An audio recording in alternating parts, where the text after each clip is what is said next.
આ તરફ સુરતમાં પાંડેસરાની બોગસ હોસ્પિટલ મુદ્દે તપાસ કરવામાં આવશે। જિલ્લા આરોગ્ય વિભાગ હવે આ મામલે હરકતમાં આવ્યું છે। આજે 3 સંચાલકોને હાજર રહેવાનું ફરમાન આપવામાં આવ્યું હતું। બોગસ ડોક્ટરો જન સેવા હોસ્પિટલ ચલાવતા હતા। આધાર પુરાવા સાથે હાજર રહેવા માટે અલ્ટિમેટમ અપાયું છે। સંચાલકો એવા બબલુ રામાશ્રમ શુક્લને અલ્ટિમેટમ અપાયું। આ ઉપરાંત ગંગા પ્રસાદ વૈકુંઠ પ્રસાદ મિશ્રાને પણ હાજર રહેવા ફરમાન આપવામાં આવ્યું છે। આ ઉપરાંત રાજારામ કેશવ પ્રસાદ દુબેને પણ અલ્ટિમેટમ અપાયું છે। સુરતના પાંડેસરાની જે વિવાદાસ્પદ હોસ્પિટલ બનીને સામે આવી છે અને તમને બધાને હવે તો રાજ્યને ખબર પડી ગઈ હતી કે પાંડેસરાના અંદર શું થયું હતું। આ પ્રસંગે સુરત જિલ્લાના આરોગ્ય અધિકારી છે અનિલભાઈ પટેલ, એમનીથી જાણીશું એમનું શું કહેવું છે। આખા પ્રકરણમાં તમે લોકો ત્યાં ગયા હતા, ફાયરની સીલ ખોલવામાં આવી હતી, ફરીથી તમે લોકો ત્યાં નિરીક્ષણ કર્યું છે, આગળની રણનીતિ શું રહેશે?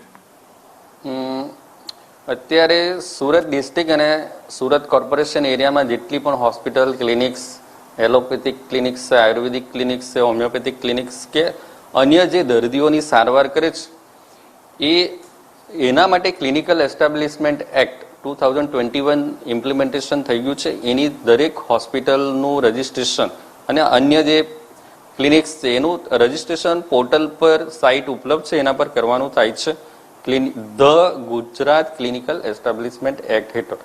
એટલે એની ચકાસણી અમને જે મીડિયા મારફતે જે માહિતી મળી એના હિસાબે અમારી ટીમ પોલીસ વિભાગ સાથે ગઈ હતી, જે તે દિવસે ફર્સ્ટ ડે ગઈ હતી અને એમાં સંપૂર્ણપણે તપાસ કરવામાં આવી હતી અને તપાસના અંતે એવું જાણવા મળ્યું કે એમણે કોઈ ફિઝિકલ એટલે કે કોઈ લેખિતમાં પણ અમને જાણકારી નહીં આપી અને ક્લિનિકલ એસ્ટાબ્લિશમેન્ટ એક્ટ હેઠળ પોર્ટલ પર પણ કોઈ અરજી જે તે દિવસે કરેલ નહોતી। એના આધારે અમે મારી અધ્યક્ષતાને અમારી ટીમ ગઈ હતી અને અમે એ માલિકને બોલાયા, પરંતુ એ લોકો 1 કલાક કે સાંજે પણ અમે ગયા હતા, 2 વાર ગયા હતા, એ લોકો ઉપલબ્ધ નહોતા અને એ હોસ્પિટલના અમે ક્રાઇટેરિયા મુજબ અને એક્ટ મુજબ જે રજિસ્ટ્રેશન અને ડોક્ટર્સના પ્રમાણપત્રો, સ્ટાફના પ્રમાણપત્રો એ ફૂલફિલ ન થતા હોય એટલા માટે એમને હોસ્પિટલને અમે જે તે દિવસે સીલ કરવામાં આવી હોસ્પિટલ